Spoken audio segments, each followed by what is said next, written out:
And I don't agree with everything Kim says, and I'm sure, everybody wouldn't agree with what I say or my takes.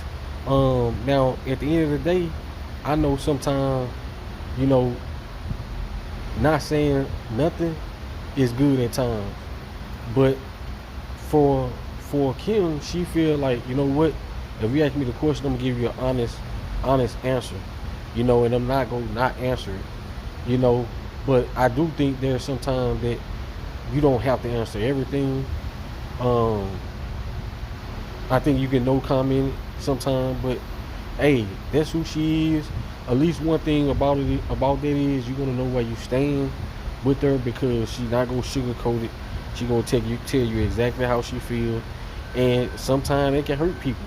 You know what I mean? But at the end of the day, I think you have to respect the person that um, don't mind speaking what they really feel.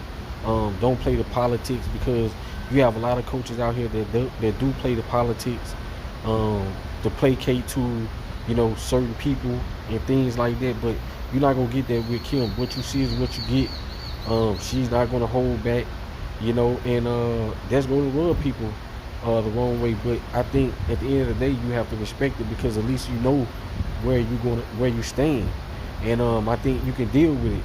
Once you know where you stand.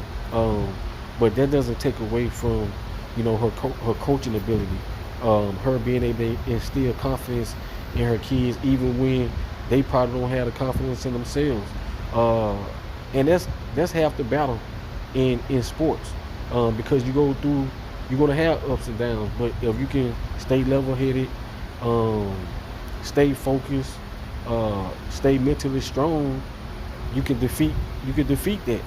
You know what I mean? Giving yourself grace, um, understanding that it's not gonna always be easy. And I think that's what Kim, do instill into her players, because they have that toughness. They have that toughness about them, and you could tell it's about that toughness because, like I said, even when she go to the big game she don't lose. She 4-0, even when she haven't had the most talent on the team.